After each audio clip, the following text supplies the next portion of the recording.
Muy buenos días a lo que es nuestro nuevo seminario para el Juntos es Mejor, Better Together Challenge. Estamos aquí el día de hoy para hablarles un poco sobre cifras y contexto, específicamente el flujo migratorio de venezolanos retornando a Colombia. Estamos muy agradecidos de tener aquí con nosotros el día de hoy a dos expertos en el tema, William Mejía Ochoa, Jair Eduardo Restrepo, quienes nos están acompañando y apoyando el día de hoy con algunas cifras y algunos datos sobre el tema. Antes de iniciar el seminario y dar un poco más de información, quería agradecer a la organización Sayara, que nos ha ayudado a coordinar y agendar este evento en línea, seguramente uno de varios que posiblemente hagamos en este tiempo nuevo que estamos viviendo, con el afán de poder, seguir apoyando lo que es la crisis migratoria que existe el día de hoy y que estamos trabajando a través de este challenge. Antes de iniciar, quisiera darles un poco de información y contexto sobre lo que es el challenge Juntos es Mejor, Better Together. Una iniciativa que fue lanzada en octubre del año pasado a través de una colaboración entre el Banco Interamericano de Desarrollo, el BID, y USAID, la Agencia Internacional de Desarrollo de los Estados Unidos. El objetivo de esta iniciativa es responder ante lo que es la crisis migratoria de Venezuela y tratar de dar soluciones a este contexto que ha de alguna manera impactado en la región y lo que ha sido básicamente el desafío migratorio más grande en la historia de la región. Hasta la fecha se estima que el desplazamiento de gente ha sido aproximadamente 5 millones de personas que se mueven a través de la región Latinoamérica y el Caribe por varias razones y por impacto ya sea sociales, por temas económicos y algunas otras situaciones que les está afectando. Y a pesar de que en muchos de los países donde se les ha recibido a través de la región, la respuesta ha sido muy generosa por algunas comunidades receptoras, en sí se lanzó este challenge con la intención de tratar de fortalecer un poco la respuesta ante la crisis y tratar de alguna manera volverla a ser como una oportunidad de desarrollo y de inclusión para la región y para apoyar no solamente a los migrantes venezolanos, sino también a comunidades receptoras que han sido impactadas. A través del challenge lo que buscamos hacer es identificar, financiar y escalar a lo que son las soluciones más innovadoras provenientes de cualquier parte del mundo que responden a la situación migratoria y con la intención de implementarse dentro de 10 países que son de prioridad para el challenge. Esos países son Argentina, Brasil, Chile, Colombia, Ecuador, Guyana, Panamá, Perú, Trinidad y Tobago y Venezuela. Trabajamos a través de 4 áreas en particular, que son personas, productividad, servicios y finanzas, y buscamos que las soluciones que nos lleguen sean a través de estas áreas. En personas, en particular, estamos buscando soluciones que respondan a fortalecer habilidades, ayudar a construir redes y promover la cohesión social, tanto para las comunidades venezolanas, pero también para la gente en comunidades receptoras. Productividad, temas de productividad que de alguna manera ayudan a mejorar las condiciones de vida para la gente, ya sea en áreas de emprendimiento, pero también en cuanto al acceso al mercado laboral. Servicios, tanto urbanos como sociales, ya sean agua, educación, electricidad, pero también mejorar la conectividad y servicios sociales. Y el área de finanzas, mejorando el acceso a y la transferencia de dinero en efectivo, capital y remesas. Últimamente también en este tiempo hemos abierto el proyecto a la posibilidad de que la gente aplique con proyectos o ideas que responden ante el challenge de coronavirus, que también es otra área en donde estamos buscando apoyar de una forma integral dentro de todas las áreas que trabaja el challenge. Las organizaciones, y digo organizaciones porque cualquier organización de cualquier parte del mundo puede aplicar, pero tiene que ser una organización, no un individuo, pueden aplicar a 4 niveles distintos. El nivel de ideas, que básicamente es lo que llamamos en inglés discovery, pueden ser ideas que se valoran hasta $25,000, que son como nuevas ideas, cosas que están en proceso de experimentación, que de alguna manera se está buscando probar dentro del mercado. El nivel número 2 son ideas que ya están listas para prototipo, ¿no? Llegan a ser hasta $250,000. El nivel número 3 es el nivel de validación, que pueden ser hasta $500,000, que son proyectos que ya están un poco más avanzados y están listos para pilotearse de una forma más masiva, e incluso hacer un proceso de monitoreo y evaluación y validar un poco el proceso. O el nivel número 4, ideas con intención de implementarse por hasta $1.5 millones, que son soluciones que de alguna forma no solamente están como para implementarse de manera más amplia, sino que incluso quizás tengan posibilidad de escalarse, de integrarse en lo que es el mercado local, pero con contrapartido a través de un apoyo con el gobierno o el sector privado. Eso es un poco de información general sobre el challenge, para que lo tengan ahí a la mano. Seguramente puede haber algunas preguntas o dudas, así que no duden en escribirnos a través de nuestro sitio web, juntosesmejorbe.org. Ahí pueden encontrar nuestro correo electrónico, info@juntosesmejorbe. Y también mencionar que el challenge ahorita estamos aceptando aplicaciones en estas áreas, 4 áreas, hasta septiembre de este año, que es básicamente un llamado abierto. Y hay la posibilidad de que abramos un llamado especial o varios llamados especiales sobre áreas específicas que son de interés para la plataforma del challenge. Así que síguenos buscando y viendo por los medios sociales para tratar de conocer y aprender más sobre eso. Ahora pasando un poco más a nuestros panelistas para el día de hoy, nuevamente muy emocionados de tener aquí con nosotros el doctor William Mejía Ochoa, quien es economista colombiano, que tiene 35 años de investigador, tanto en temas cuantitativos como en temas cualitativos. Su experiencia sobre todo se basa en recopilación de datos, manejo de información y análisis profundo sobre diferentes temas, y tiene en particular 20 años de experiencia trabajando en el área de migración. Así que estamos muy emocionados con tenerlo aquí el día de hoy.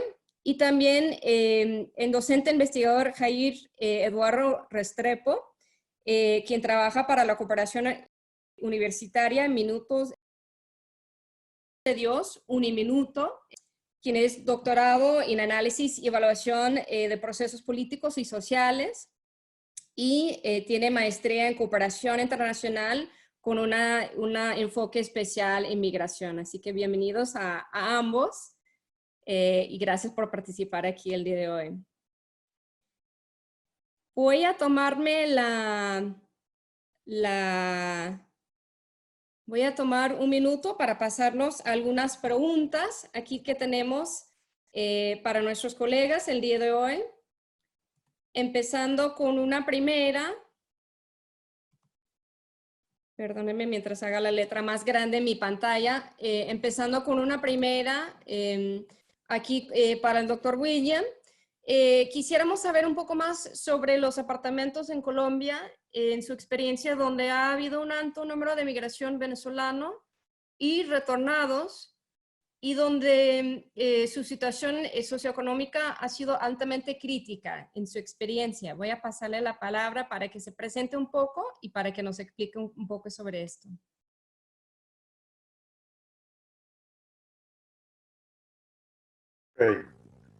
Gracias, Chana. Muy satisfecho de estar aquí con ustedes. Gracias por la invitación.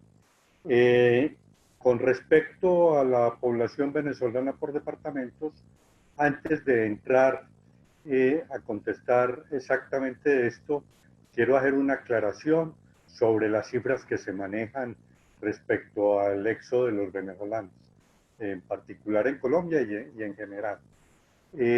Cuando miremos una cifra, lo primero que tenemos que ver es si estamos hablando de venezolanos por nacionalidad o de personas nacidas en Venezuela. En este caso, en el caso de Colombia, es bien importante la diferenciación en la medida en que hay muchas personas que nacieron en Venezuela y que tienen nacionalidad colombiana, a veces las dos nacionalidades, pero para las estadísticas colombianas aparecen como venezolanos.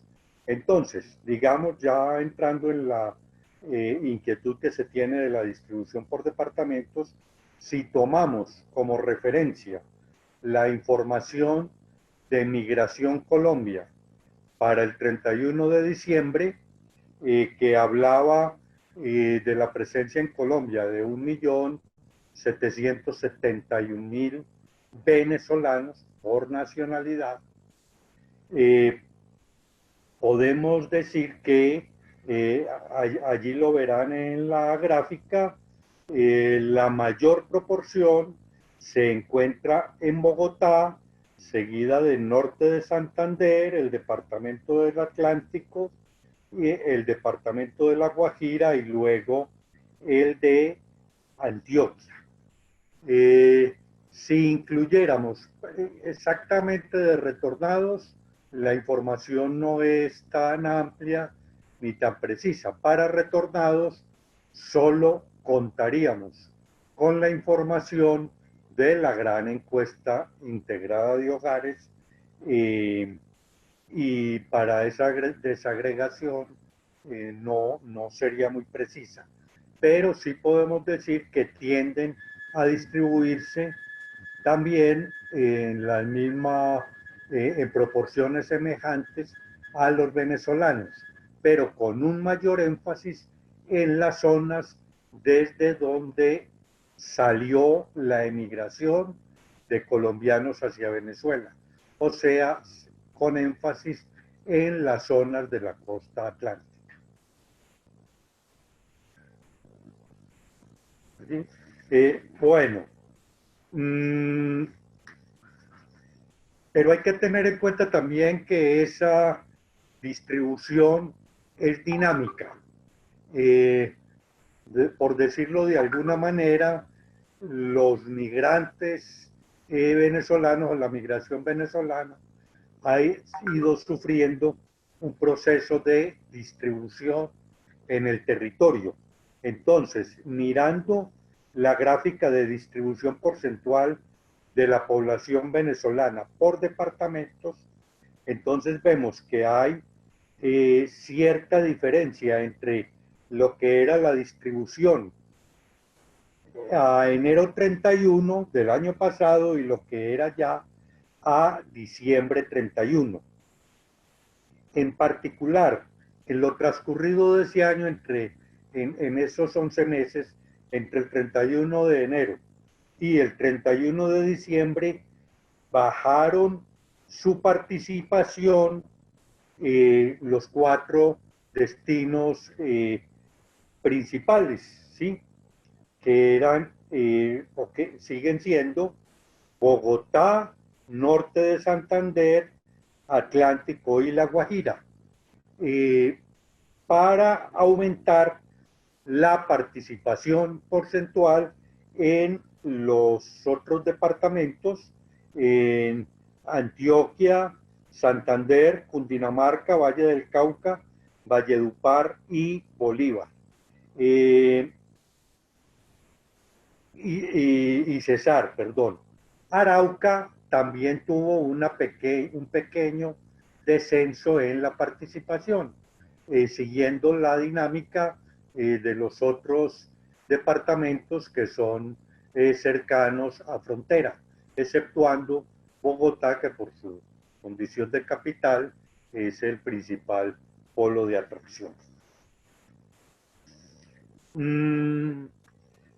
Llevando la respuesta a más detalle a nivel municipal, entonces hay algunas novedades, ¿sí? Sobre todo cuando consideramos el peso que tienen los venezolanos dentro de la población de los municipios. Entonces, en ese sentido, vamos a ver la gráfica de participación porcentual de venezolanos en la población de los 20 municipios con más número de ellos. Estos datos nos van a explicar por qué en unas áreas la problemática de los venezolanos es más intensa. Y es que, por ejemplo, en Villa del Rosario, los venezolanos para 31 de diciembre representaban el 37% de todos los habitantes que había en ese momento en Villa del Rosario, o sea, más de una de cada 3 personas en Villa del Rosario era un venezolano de nacionalidad. Casos críticos también que, por supuesto, complejizan la atención en esos municipios son el de Maicao, con prácticamente el 31% de la población del municipio llegando a ser venezolana. San Juan del Cesar, que poco se menciona cuando estamos hablando de migración venezolana. San Juan del Cesar, que no es del Cesar, sino de La Guajira, tiene dentro de su población el 28.6%, tenía el 31 de diciembre el 28.6% de venezolanos. Luego seguiríamos con Riohacha, un poco menos, 27.9%, y luego en Arauca, donde uno de cada 4 habitantes era venezolano.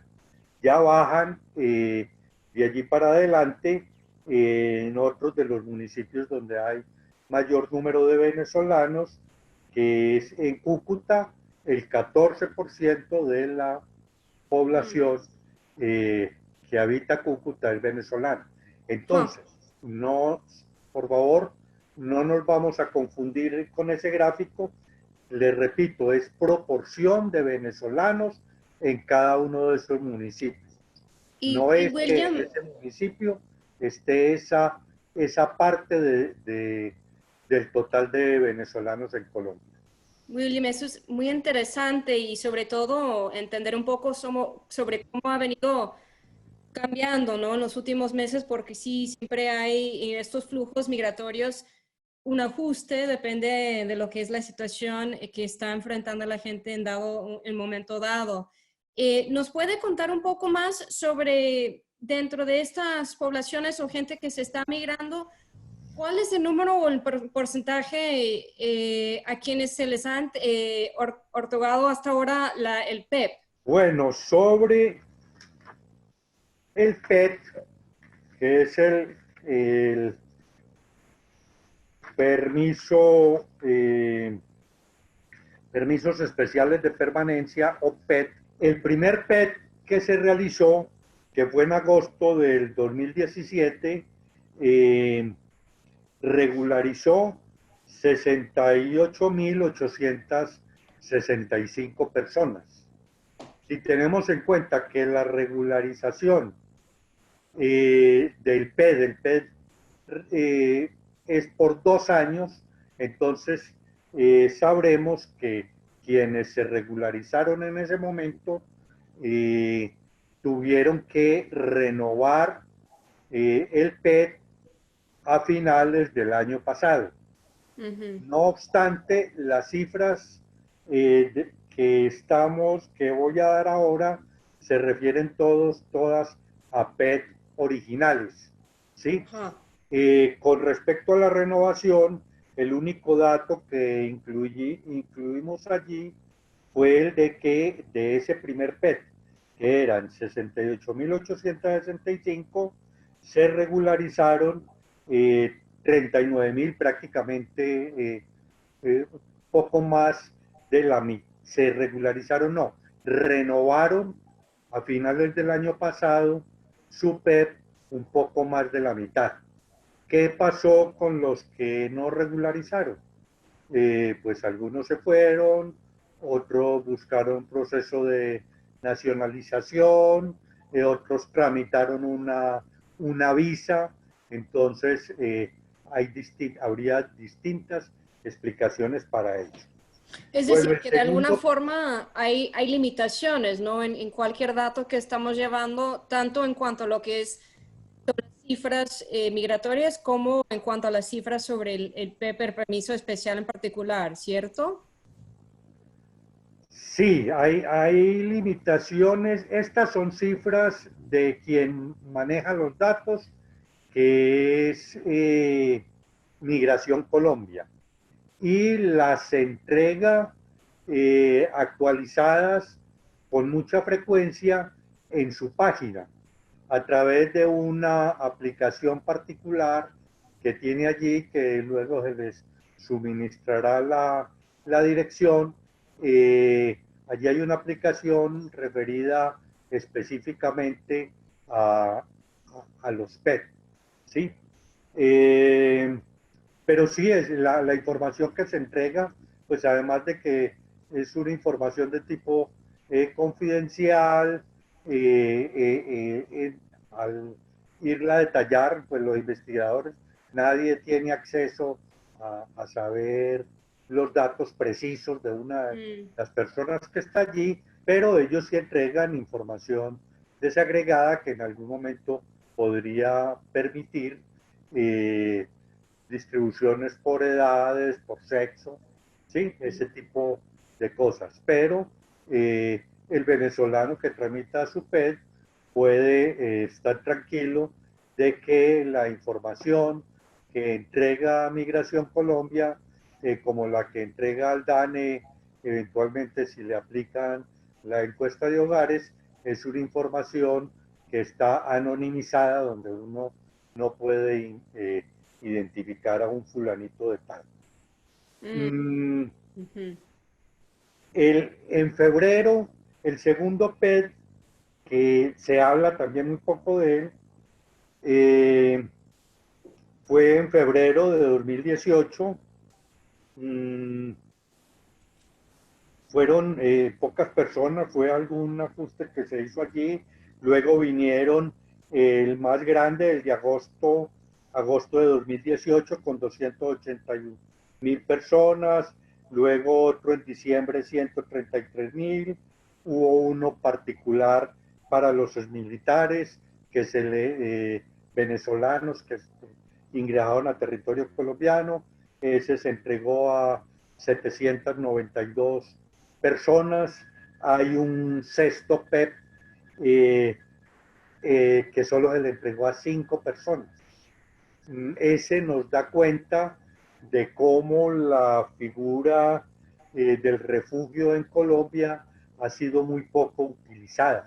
¿Sí? Ese PEP se entregó a personas a las que formalmente se les negó la situación de refugio y como alternativa se les entregó este PEP. Luego, ya en enero de 2020, 89.004 personas, y hay un PEP especial que es el último que apenas se ha empezado a implementar, que es el PEP de fomento de la formalización, PEP-FF, ¿sí? Que es más conocido como el PEP laboral. Es un PEP que se tramita a través del Ministerio del Trabajo por parte de venezolanos que están en condición de irregularidad, pero consiguen un contrato de trabajo. Entonces este PEP lo solicita el empleador, quien está dispuesto a darles ese contrato de trabajo, tramita ese PEP y a partir de allí se les da. Ha sido muy poco lo que se ha empleado, pues por dos razones o por varias razones. Una, porque es muy reciente, empezó a funcionar a partir de 22 de enero de este año. Y dos, porque pues entramos a esta situación crítica. Además, pues implica que el trámite lo haga el empleador, lo cual no es siempre fácil de hacer.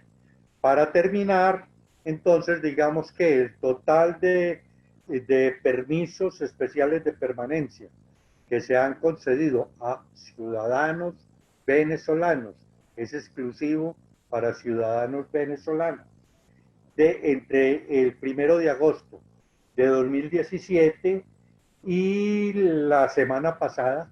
Estos datos los obtuve hace menos de una semana.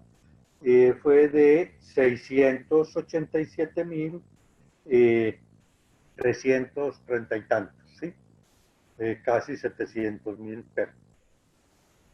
Ya, ya, o sea, entonces se puede decir que de alguna manera es una situación bastante fuerte que se está viviendo no solamente en cuanto a números, sino que incluso a veces es difícil hacer monitoreo y seguimiento tan cercano a esta situación porque los números van cambiando, ¿no? Y lo bueno es que obviamente lo que se reporta de alguna manera es anónimo, pero aún así, como siempre sucede con este tipo de información, a veces las cifras no llegan a representar todo lo que está pasando en el campo. Eh, Pasando un poco a conocer un poco más sobre estas personas en particular, Eduardo, ¿nos podrías contar un poco sobre las necesidades más apremiantes que tienen estas personas migrantes y cómo se diferencian las necesidades de los migrantes venezolanos con las comunidades receptoras que los están recibiendo? Y por favor, si te puedes presentar un poco. Gracias, buenas tardes. Mi nombre es Jairo Eduardo Restrepo Pineda, soy docente investigador de la Corporación Universitaria Minuto de Dios. Trabajo en el programa de trabajo social de la Facultad de Ciencias Humanas y Sociales y digamos que mi experticia investigativa está relacionada con los temas de la migración internacional en cuestiones que tienen que ver con el género, la diversidad afectivo-sexual y de género, la familia y la salud pública. Básicamente digamos que son estas en el contexto migratorio.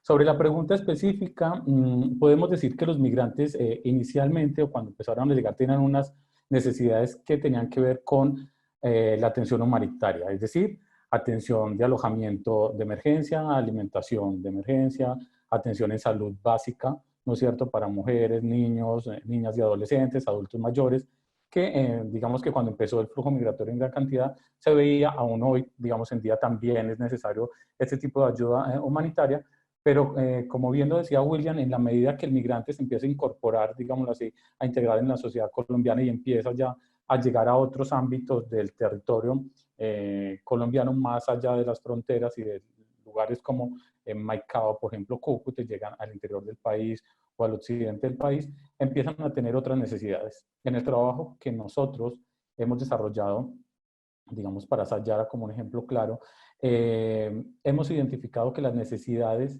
fundamentales son la inserción laboral. La inserción laboral como primer paso para la integración del migrante dentro del contexto colombiano. Ellos mismos, digamos que lo tienen muy bien identificado. Ellos dicen, sin un trabajo no podemos integrarnos, sin un trabajo no tenemos cómo conseguir un sitio para alojarnos, no tenemos cómo comprar alimentos, no tenemos una serie, ¿no es cierto?, de recursos económicos para satisfacer nuestras necesidades básicas.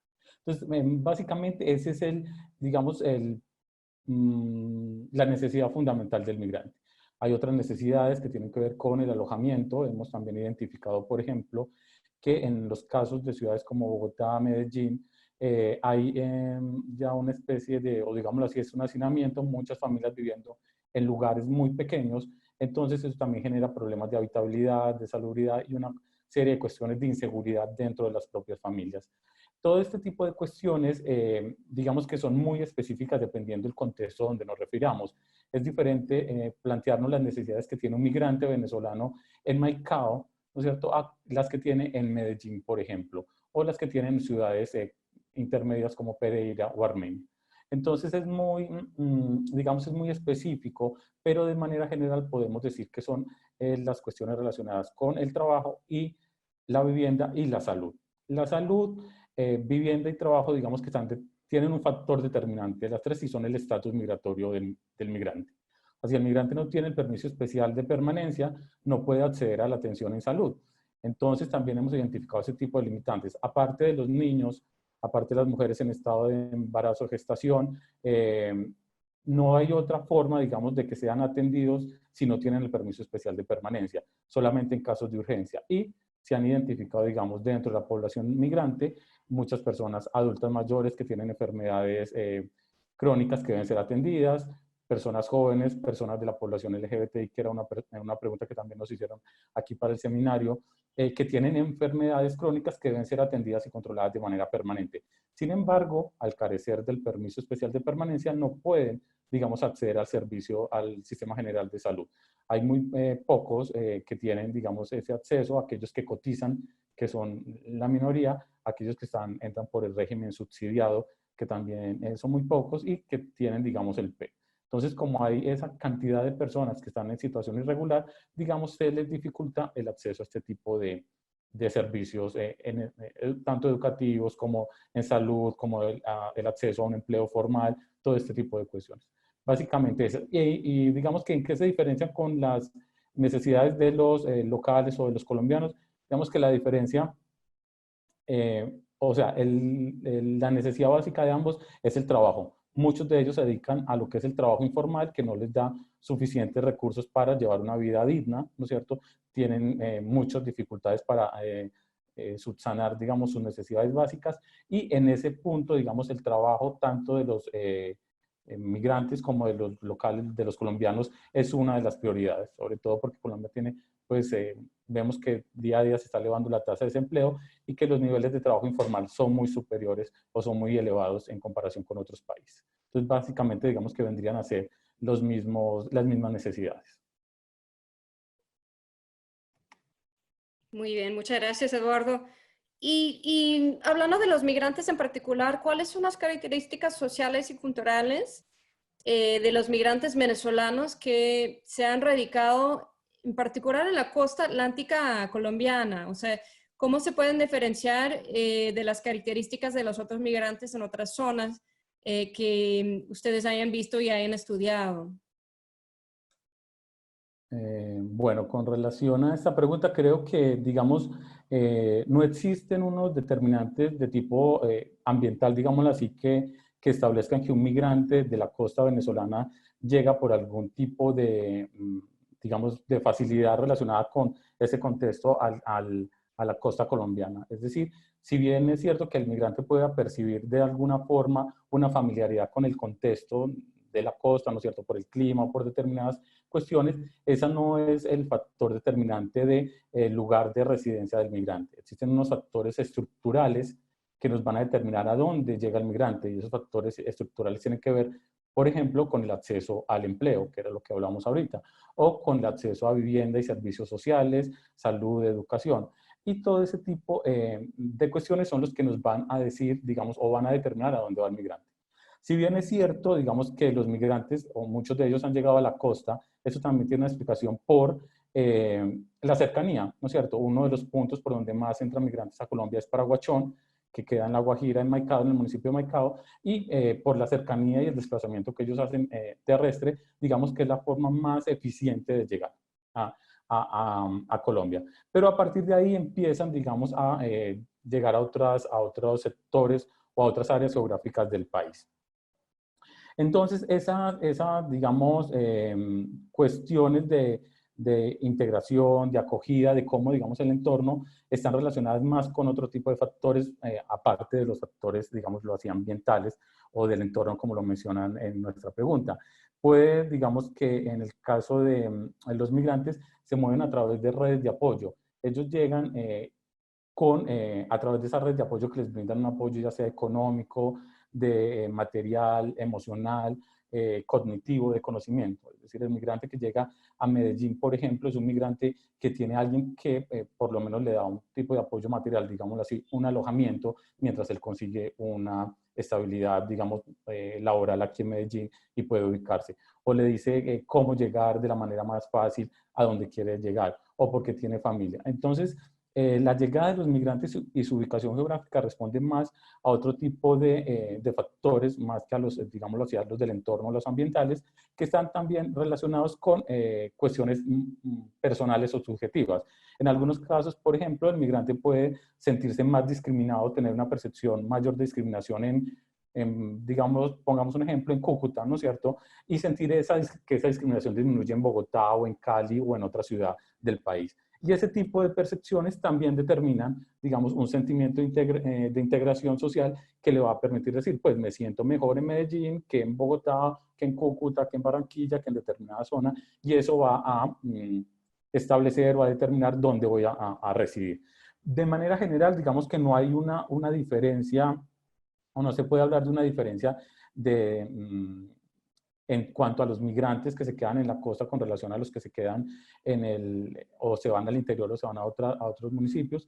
Es posible que aquellos que residan en la costa tengan familia o sean migrantes retornados o por la cercanía con Venezuela hayan establecido lazos culturales, sociales, ¿no es cierto?, que les permiten esa mayor familiaridad o ese mayor sentido de acogida en estas zonas y permanezcan allá. Pero es por este tipo de cuestiones que les he mencionado, de redes, de factores estructurales del acceso al empleo, a los servicios, del conocimiento de la zona o de la relación que se ha establecido históricamente con relación a estas zonas geográficas.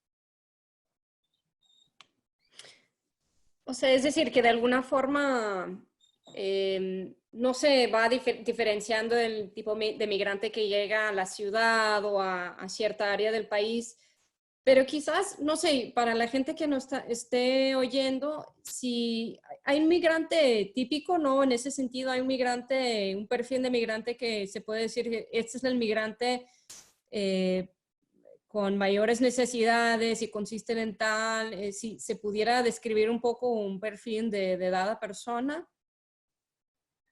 Pues en los estudios que hemos realizado con migrantes hemos visto que la mayor parte son familias que han migrado o migra el padre y la madre, ¿no es cierto?, para mantener en Venezuela a sus hijos o a adultos mayores o alguna persona que tenga algún tipo de dependencia. Digamos que la motivación migratoria nosotros la hemos definido desde lo que es la precariedad en la calidad de vida en Venezuela, ¿cierto? ¿Cómo aumentó esa precariedad en la calidad de vida del venezolano que lo hizo salir de su país?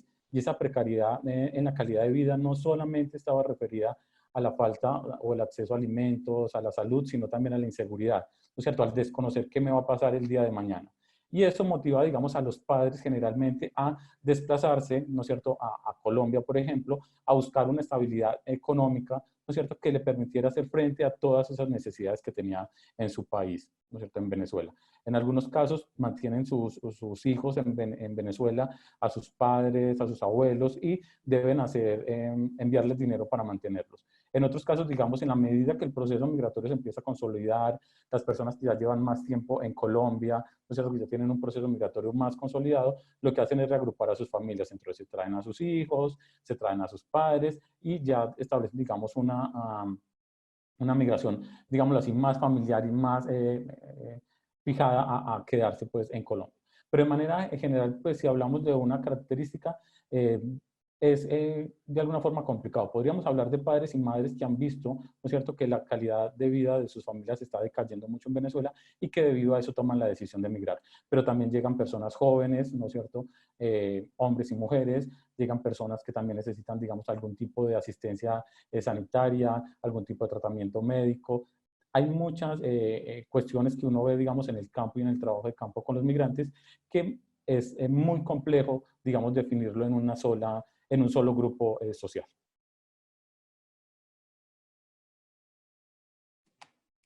Claro. Gracias por esa respuesta. Mencionabas hace ratito sobre el tema de discriminación ante el migrante. ¿Podrías hablar un poco sobre las medidas que se están implementando para disminuir y contrarrestar un poco esa discriminación o la xenofobia en general que suele suceder en casos de flujos migratorios muy altos como este? Claro que sí. Lo primero que es necesario saber es que en Colombia existe una ley, pues conocida como Ley Antidiscriminación, que es la Ley 1482 del 30 de noviembre de 2011. Esta ley tiene por objeto garantizar la protección de los derechos de las personas o grupos o comunidades por diferentes, digámosle, factores.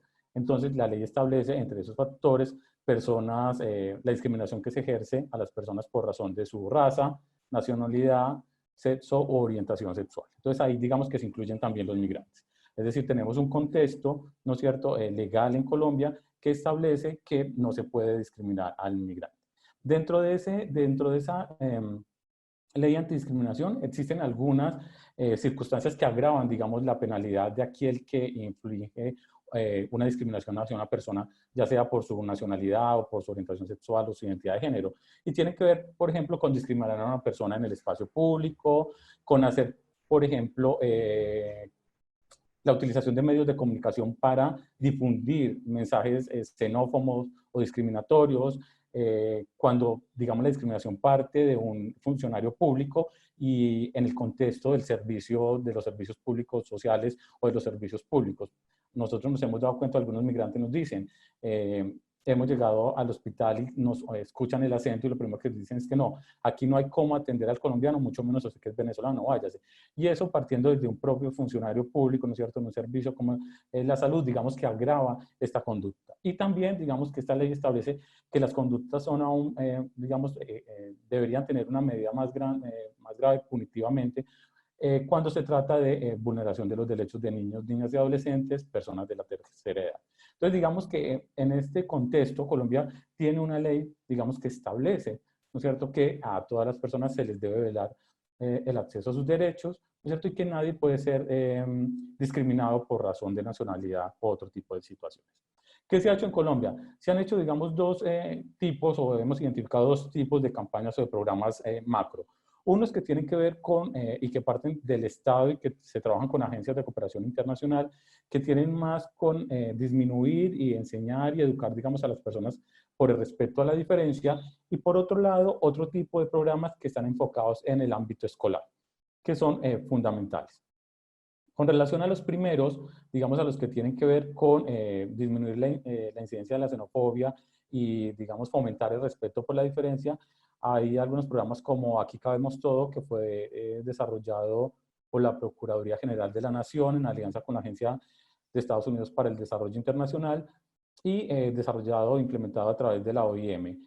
¿Qué buscaba ese programa como tal? Fue implementado durante la campaña electoral del año pasado, en los meses anteriores a octubre, antes de la elección, y lo que buscaba era disminuir, digamos, que las personas o los candidatos a cargos públicos no fueran a utilizar dentro de sus discursos, ¿no es cierto?, discursos xenófobos, ¿no es cierto?, contra la población refugiante inmigrante venezolana, ¿cierto?, para que los candidatos, digamos, de alguna forma aprendieran que esto no es una forma, ¿no es cierto?, de atraer votos, sino que hay, digamos, otras formas y hay que incentivar al respeto, ¿no es cierto?, como les digo, por la diferencia y por el otro. Esa campaña se realizó, como les digo, el año pasado y estaba enfocada básicamente en los candidatos. Hay otra campaña, por ejemplo, que también se ha difundido mucho aquí en Colombia, que se llama Somos Pana Colombia, realizada por la Agencia de la ONU para los Refugiados, ACNUR, y lo que permitía era que a través de los medios de comunicación difundir, digamos, videos, información, historias con relación al respeto por la diferencia, a la tolerancia, ¿no es cierto?, a la no discriminación, a todo este tipo de cuestiones que permitieran, digamos, generar en el colombiano, ¿no es cierto?, un respeto y una forma de convivencia hacia las demás personas.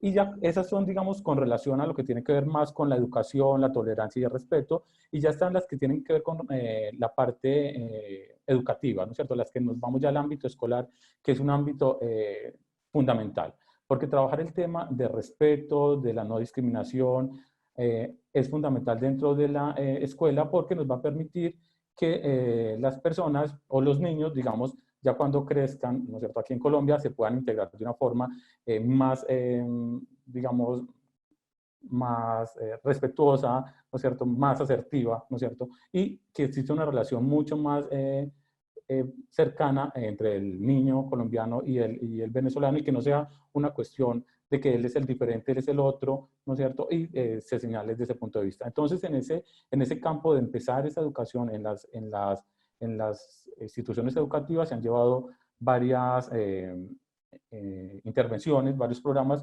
como uno que se llama Rompamos las Fronteras y Seamos Panarceros, desarrollado por la Universidad Santo Tomás, que es para trabajar la convivencia en los ámbitos escolares.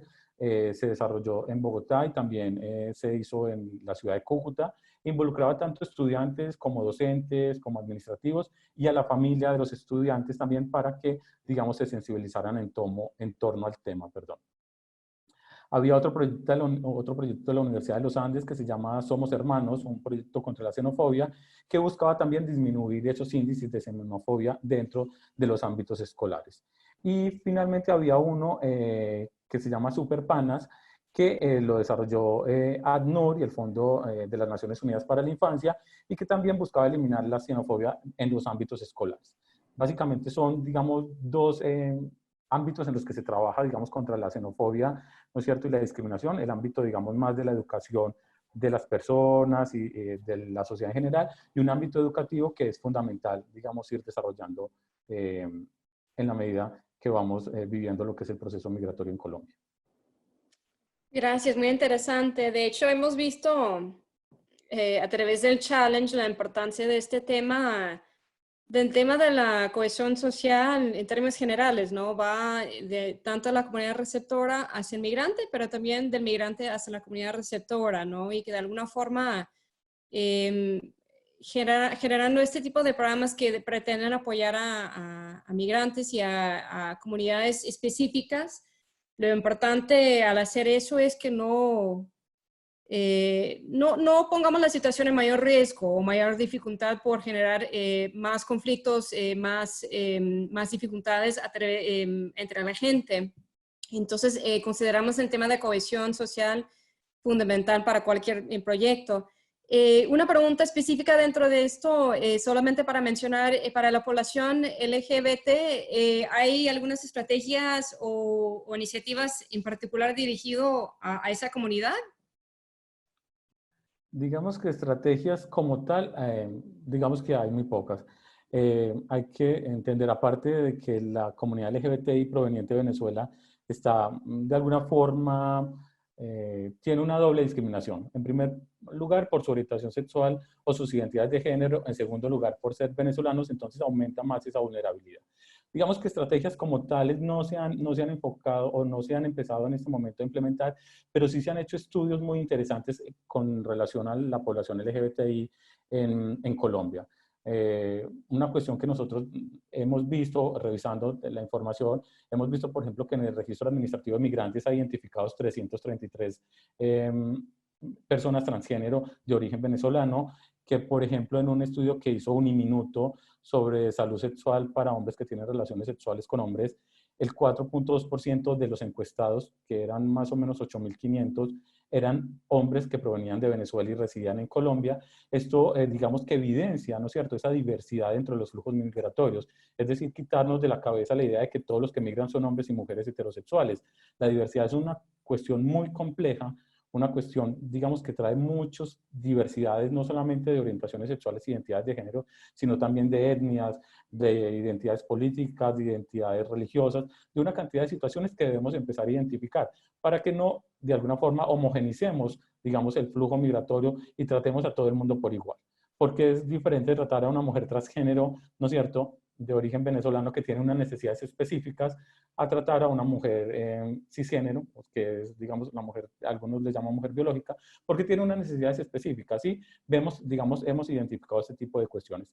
Para la OIM, por ejemplo, es muy importante empezar a hacer este tipo de estudios. En Colombia los hemos empezado a hacer para poder tener información de base que nos sirva para definir protocolos de atención, campañas de sensibilización y mecanismos de protección de los derechos de las personas LGBTI. De manera general, digamos que se han realizado en Colombia investigaciones sobre la violencia que sufren las personas LGBTI de origen venezolano, sobre el trabajo sexual masculino, en el caso de los hombres venezolanos que han llegado a Colombia, y organizaciones como Caribe Afirmativo o la Red Somos, por ejemplo, han identificado una serie de vulnerabilidades que tiene esta población y que coinciden con otros estudios. Para mencionarlos de manera muy rápido, ¿cuáles son las principales barreras que tienen las personas LGBT inmigrantes?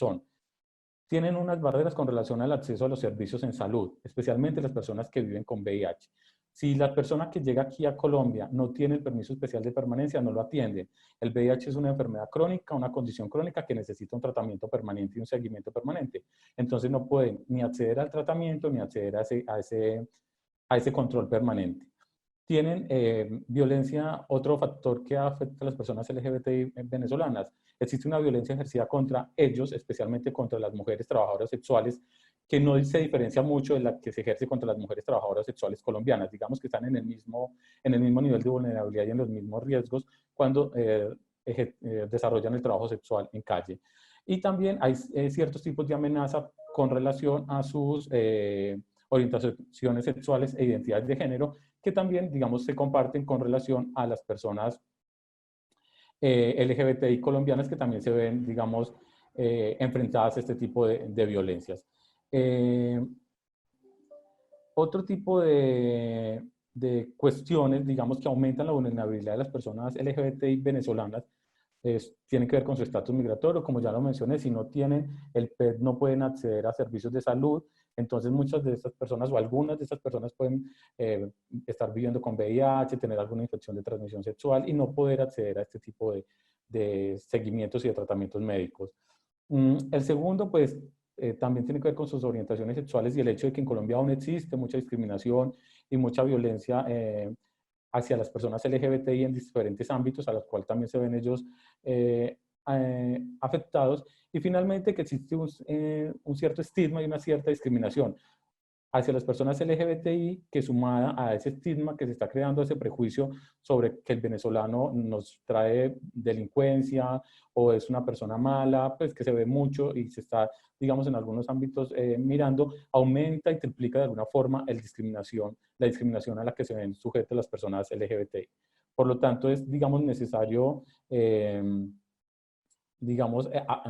estudiar mucho más profundamente este colectivo para poder brindarle, digamos, intervenciones muy precisas en esas necesidades específicas que ellos tienen en materia de salud, de integración laboral, en materia de educación, en otro tipo de cuestiones que son fundamentales para una vida digna para las personas de este colectivo. No, muchas gracias y sobre todo por hacer el enfoque en áreas en donde quizás damos por hecho que dentro de la población misma que está migrando, esa gente está incluida, pero desafortunadamente, de hecho, la gente que es más propensa a migrar es la gente que está en mayor riesgo en su sitio de origen y la gente que de alguna forma se ha movido por necesidad más que por otra cosa, ¿no? Entonces están en una situación ya sea económica, social o por otra razón que de alguna manera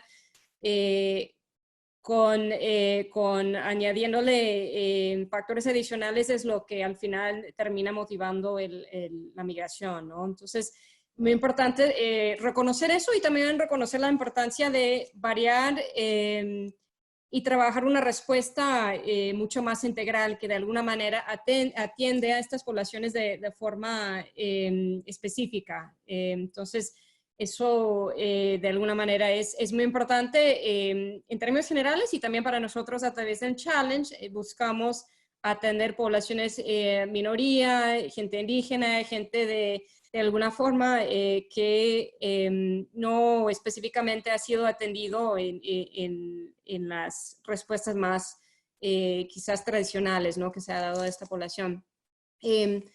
Cambiando de tema un poco y regresando con el doctor William, si nos puede contar un poco sobre cuál ha sido el impacto del coronavirus en la población migrante, lo que se ha visto, digamos, hasta ahora, porque sabemos que es un tema un poco nuevo, así que quizás las cifras no se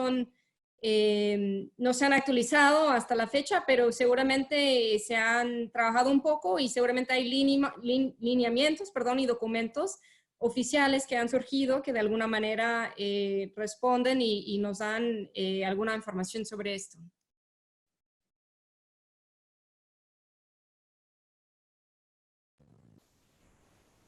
Bueno, digamos que en términos generales, dada la situación de los inmigrantes con respecto a la situación de los colombianos, que es en muchos aspectos mucho más precaria, ¿sí? Menor acceso a la salud, mayor hacinamiento. Sobre esto pues hay estadísticas que demuestran indicadores mucho más complicados en la población de origen venezolano que en la colombiana. Entonces, los riesgos pueden ser mayores, ¿sí? En tanto están expuestos más a la calle, en tanto viven en alojamientos más precarios. Ese tipo de condiciones pueden hacer, aunque no se tienen cifras al respecto, más sensibles en términos de coronavirus a la población venezolana que a otros. Lo cierto es que el gobierno colombiano y en general, pues todos los gobiernos entienden que a la población inmigrante, sea venezolana o de la nacionalidad que sea, deben atenderla por lo menos en las fases de preparación y detección, porque si discriminan esa población en esos términos, en la fase de prevención y de detección, pues van a tener un factor de mayor desarrollo de la pandemia. ¿Hasta qué punto se cumpla con eso? Pues no podría decirlo, sobre todo cuando hay deficiencias generales en los planes de prevención y detección, ¿sí? Pero Colombia, el Ministerio de Salud en particular, basado en un decreto previo, expidió toda una guía para el sector público en torno a la atención de los migrantes en esta situación de pandemia. Para resumir, digamos, y rescato de él, que textualmente plantea que la atención debe ser igual, ¿sí? Que la atención en caso de pandemia debe ser igual. Sin embargo, cuando, según la encuesta de hogares del pasado, en el pasado año, nos mostraba que el 77% de las personas nacidas en Venezuela no estaban inscritas en el sistema de salud, comparado con un 6% de los nacidos en Colombia. Entonces puede justamente uno tener dudas, a pesar de esas directrices, de qué ocurra con la población inmigrante en caso de resultar contagiada, más particularmente en las etapas, más que en la de prevención y detección, en las etapas de cuarentena y de tratamiento, ¿sí? Y en los casos extremos de internamiento hospitalario. Muy interesante y de manera, o sea, en términos de anécdotas, solamente preguntar, Eduardo, ¿acaso has visto o has conocido algo más al respecto en el tema de salud y en particular del virus en cuanto a lo que comenta el doctor Mejía en este tema, por casualidad? Pues no, con relación a lo que dice William, digamos que estoy muy de acuerdo y es lo que se sabe hasta el momento. Las condiciones de la población migrante, ¿no es cierto?, los ponen en un punto de vulnerabilidad mucho mayor. ¿cierto? La falta de acceso a servicios de salud, el hecho de no tener un estatus migratorio y de que uno sienta la inseguridad de ir al hospital porque me van a deportar o me van a mandar a la cárcel, eso también genera otro tipo, digamos, de vulnerabilidades y de inseguridades. Entonces, lo que tiene que ver con la salud es una cuestión muy compleja y especialmente pues en el tema de los migrantes y en este contexto. Muchos de los migrantes, como decíamos ahorita, su principal necesidad es trabajar. Si ellos no trabajan el día a día, ¿no es cierto?, no pueden conseguir para alimentarse. Entonces muchos que tienen o deben violar, digamos, la cuarentena, deben pasar sobre ella e ir y trabajar. Y uno los ve, digamos, cuando uno puede salir a hacer mercado fuera de los supermercados pidiendo alimentos con sus hijos, las mujeres. Entonces es una cuestión muy, muy complicada donde, digamos, las vulnerabilidades y todos los factores que aumentan esas vulnerabilidades se concentran en una misma población. Y eso pues también se debe tener, digamos que muy en cuenta, no solamente para los migrantes, sino para otros sectores, digamos, de colombianos que también están en las mismas condiciones, que viven del día a día y necesitan tener, digamos, el sustento diario para poder vivir. Pero de manera general, era lo que decía William con relación al acceso a los servicios y a todo lo que tiene que ver con las vulnerabilidades de los asociadas a los migrantes y a sus condiciones de vida. Sí, no, y desafortunadamente ya hemos visto que a nivel mundial, ¿no? A veces la gente que es más necesitada del trabajo es la gente que más expuesta va a estar a este virus, porque donde pueden encontrar trabajo se va, ¿no? Porque el tema es, ahí es donde está la opción y hay una necesidad económica a que se tiene que responder, ¿no? A veces no es gente que trabaja de escritorio y no simplemente es que se van a la casa para trabajar ahí. Entonces, bastante complicado en ese sentido y es simplemente un factor adicional que se va añadiendo a muchos otros dentro del contexto para el migrante. William, una pregunta más, si se puede, en cuanto a información que exista sobre el número de estudiantes venezolanos inscritos en sistema de salud o el sistema educativo en general, ¿hay información concreta sobre eso? Como herencia de la época reciente en la que en Colombia el número de inmigrantes era muy poco, el sistema de información del Ministerio de Educación, como en general los otros sistemas, no preguntaban nacionalidad. Entonces, esa información no está disponible en los sistemas de información oficiales. No obstante, la gran encuesta de hogares, la encuesta integrada de hogares, permite hacer estimaciones al respecto. A partir de esa encuesta de hogares, podíamos estimar el número de niños, niñas y adolescentes entre 5 y 16 años, nacidos en Venezuela, que vivían el año pasado en Colombia, tomando la situación promedio del año, en 186.000. 186.100 niños en ese rango de edad. Repito, nacidos en Venezuela. Seguramente había algunos de los niños hijos de colombianos retornados.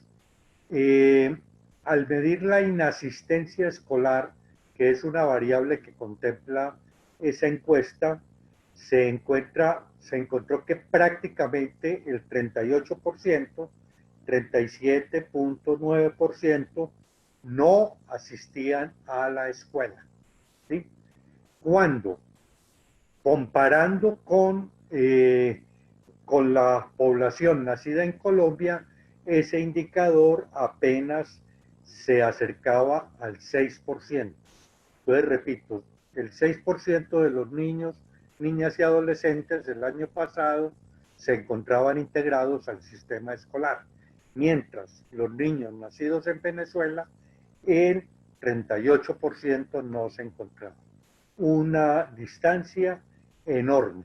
Sobre esos indicadores, digamos que en ambos casos, tanto en el de los colombianos como en el de los venezolanos, son un poco mayores los indicadores, unos 2 o 3 por ciento más en los hombres que en las mujeres. Eso se une a otras situaciones de abierta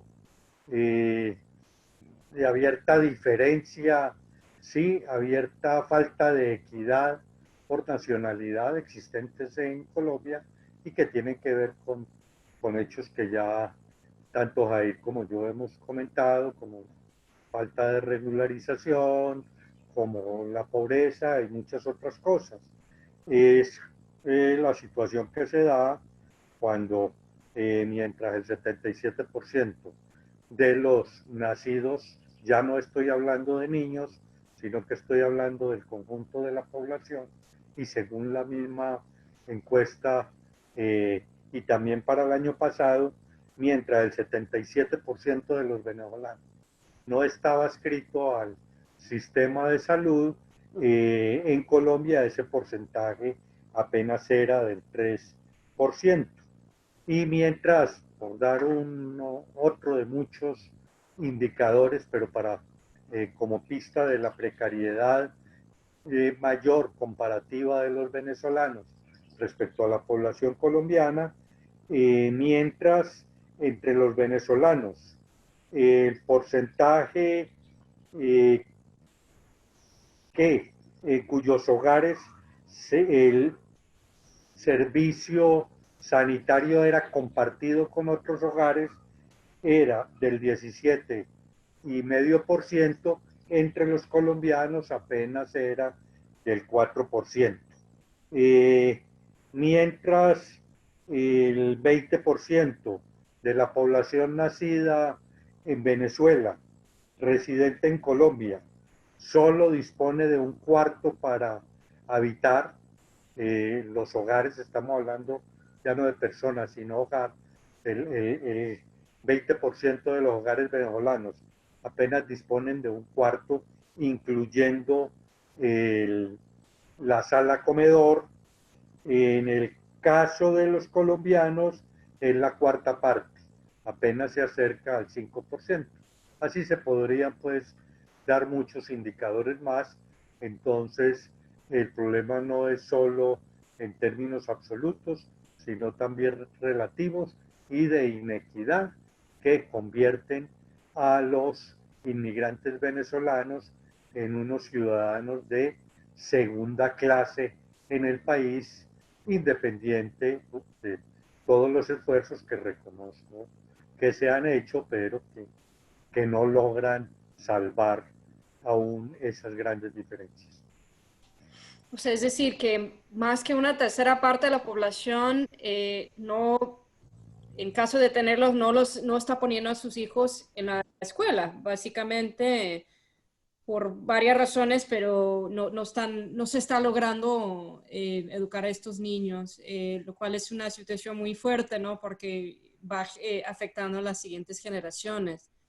Una pregunta quizás un poco abierta, pero muy importante, ¿no? En todo esto es, y va para los dos, empezando con usted, William, si nos puede contar un poco en su experiencia cuáles son las fortalezas en general en el contexto local en Colombia para trabajar y responder ante esta situación, generando propuestas y trabajando en colaboración, digamos, gobierno, sociedad civil con sector privado, etcétera. ¿Cuáles son las fortalezas que se tienen para responder a esta situación? Yo diría que hay varias fortalezas. Para mí una de las primeras es la similitud cultural entre los venezolanos y nosotros. Si consideramos cuando hay flujos migrantes de otro idioma, con otras culturas bien distintas, aquí no tenemos ese problema. Eso puede facilitar las cosas.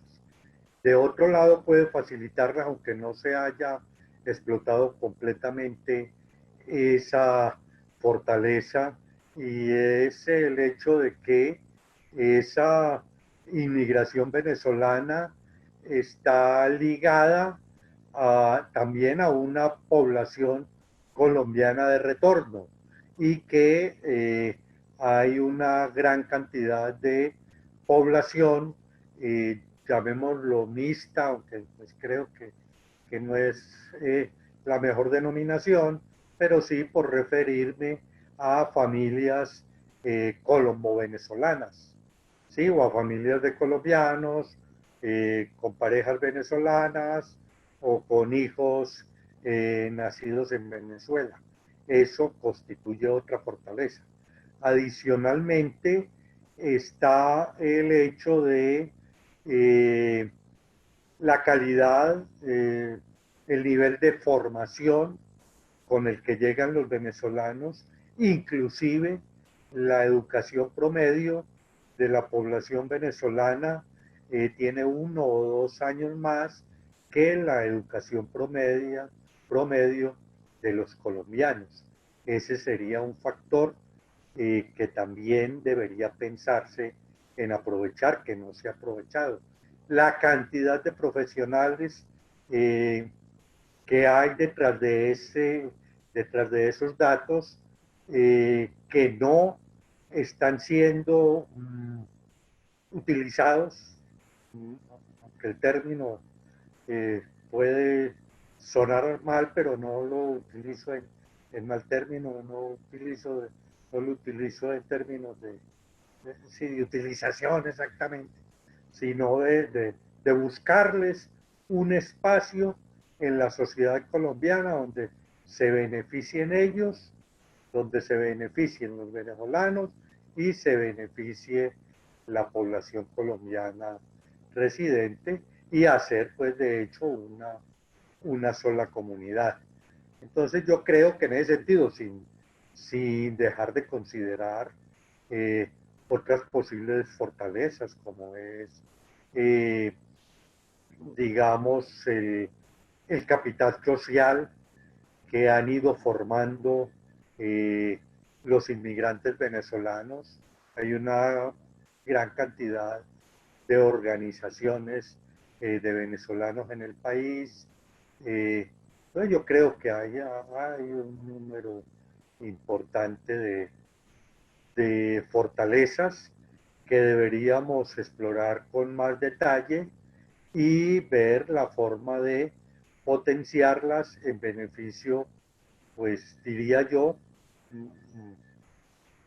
ya de la nueva sociedad que constituimos para dejar de hablar de venezolanos y colombianos, sino la nueva sociedad que conformamos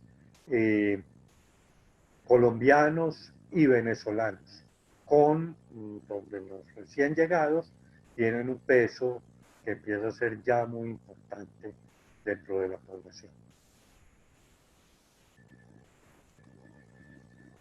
Muy bien, Eduardo, algo que complementar aquí y sobre todo conociendo un poco sobre respuestas específicas o estrategias específicas que quizás hayas visto de regiones específicas dentro del país de Colombia, por si acaso.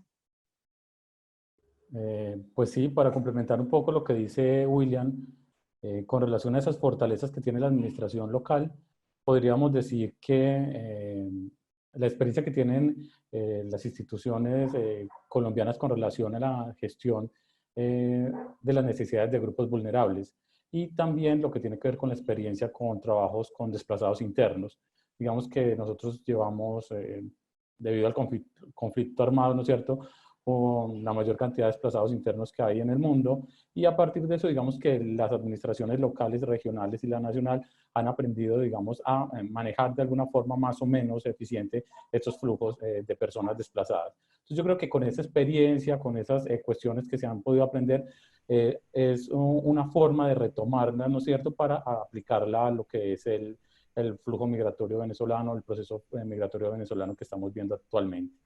Y de otro lado también el hecho de que muchas administraciones locales, por ejemplo en el caso de Maicao o departamentales en el de La Guajira, el trabajo conjunto que hacen con los organismos multilaterales y también con organizaciones de cooperación internacional, Entonces, en Maicao, por ejemplo, podemos ver cómo trabaja la administración municipal con, por ejemplo, Save the Children, y también trabajan con la pastoral social, y todos colocan, digamos, con un fin común. Entonces, allá en la última investigación que hicimos con Sayara, veíamos un comedor que estaba, digamos, tenía de todas estas instituciones un aporte. Entonces, ese trabajo conjunto permitía llegar a más población, brindarles, digamos, un servicio de alimentación más eficiente. También participaba el programa de alimentación de las Naciones Unidas. Y yo creo que esas relaciones que se establecen entre esos diversos actores institucionales permiten también tener, digamos, trabajos o llegarle a más población, tener impactos mucho más positivos sobre la población migrante. Entonces creo que esos dos aspectos relacionados con esa experiencia que se tiene con relación a los desplazados internos y también las relaciones que se han establecido con diferentes organizaciones son dos aspectos fundamentales que debemos retomar para el trabajo con los migrantes. Quisiera, perdón, complementar algo, porque pues he estado presentando cifras de inequidad, cifras de situaciones críticas de los venezolanos en Colombia. No quiero dejar en el aire la idea de que considero que Colombia no se ha empeñado en atender la situación de los venezolanos. Creo que el gobierno colombiano ha hecho un esfuerzo grande. Lo que pasa es que la situación es también muy grande. No solo por el volumen, sino por el corto tiempo en el que se ha dado. Cuando a un país le llegan en un lapso de menos de 3 años, se le incrementa su población en más de 2 millones de personas, sobre todo pues si sumamos también el retorno. La situación no es fácil de atender para Colombia ni para ningún otro país. Colombia creo que ha hecho esfuerzos, ha habido voluntad política, no quiere decir que las cosas no se puedan mejorar y que no falte mucho por hacer, pero creo que no ha faltado voluntad política. Y creo que el pueblo colombiano en general, por encima de las expresiones puntuales que se dan y se siguen dando, y hay que luchar contra ellas, de xenofobia y de discriminación. Yo creo que el pueblo colombiano tiene una mirada positiva frente a los hermanos venezolanos. Eso de hermanos no puede ser un simple cliché, sino que nuestra historia es esa. Es la historia de dos pueblos que nos hemos hecho juntos, que tenemos un pasado común, que tenemos unos libertadores comunes y que somos culturalmente prácticamente que un solo pueblo.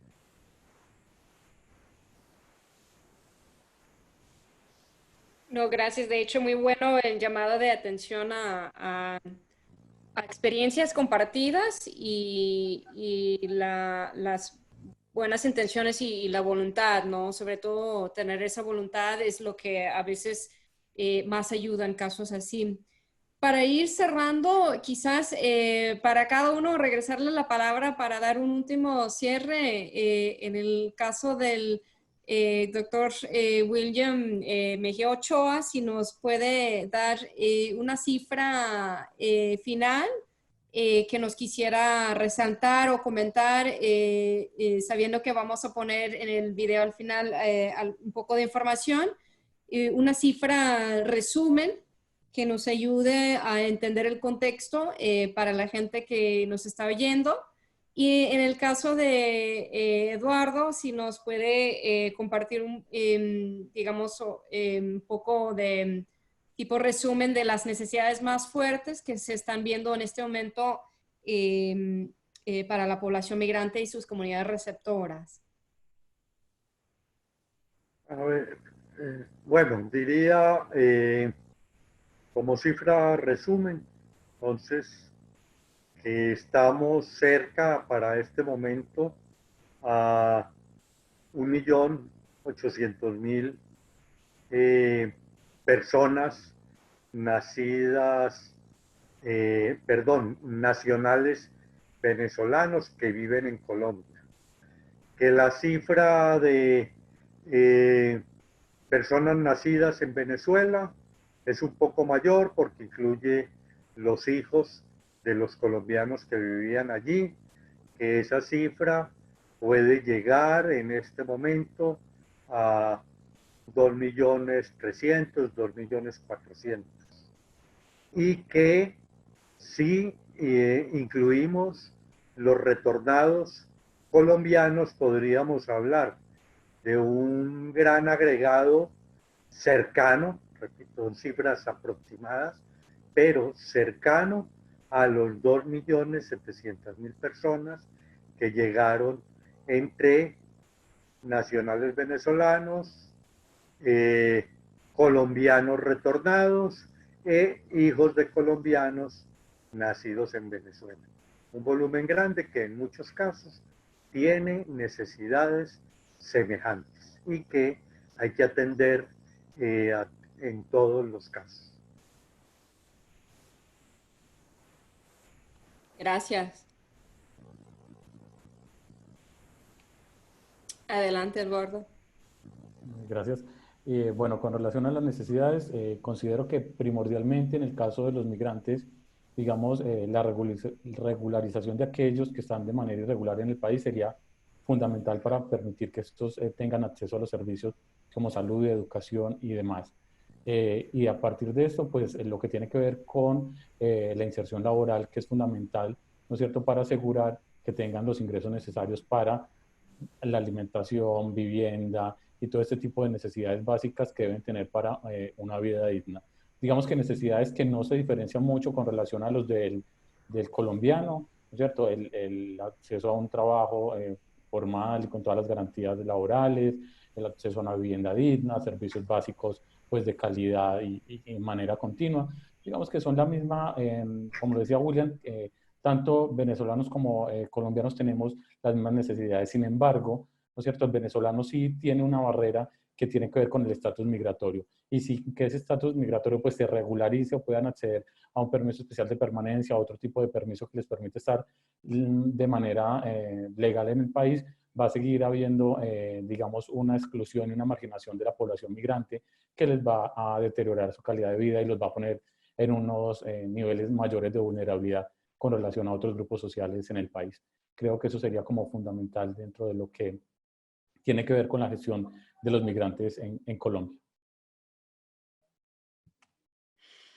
Pues muchísimas gracias a ambos nuestros panelistas por su participación el día de hoy. Fue para nosotros un seminario un poco distinto a lo que normalmente quizás hacemos, que normalmente es más enfocado en el desarrollo de las aplicaciones y propuestas que la gente está trabajando para entrar en la plataforma de Juntos es Mejor, Better Together, con la intención de aplicar y quizás ser premiados dentro del challenge, pero creo muy importante que esto es la base, o la base de nuestro trabajo, y entenderlo de la mejor manera es lo que nos permite generar las mejores ideas y poder implementar los mejores proyectos para responder de mayor forma. Así que muchas gracias a ambos ustedes, y también gracias nuevamente a Sayara, que nos ha apoyado con el desarrollo del seminario del día de hoy, y obviamente a USAID y el BID,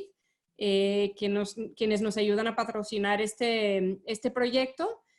Al final de la grabación vamos a agregar algunas fuentes de información con la data que el doctor William Mejía nos venía mencionando, y para que ustedes tengan acceso a eso a través de nuestra página web. Y obviamente si hay alguna duda, pregunta, comentario o requisito de mayor información, siempre nos pueden escribir accediendo a nuestra plataforma de sitio web, que es juntosesmejor.org, y ahí van a encontrar nuestro correo electrónico que es info@juntosesmejor, y también la manera de aplicar al challenge en la primera página del web. Así que no duden en escribirnos, en seguirnos buscando a través de los medios sociales y seguimos aquí en comunicación a través de estos canales. Muchas gracias y hasta pronto. Sí quisiera pues agradecer a Challenge por esta oportunidad de informar, ¿sí? Y en lo particular a Chana y a Gabriela, así como a Sayara, que nos tendió el puente para llegar a ustedes. Aquí estamos a disposición de ustedes y de la comunidad venezolana y de retornados en la medida en que podamos atenderles.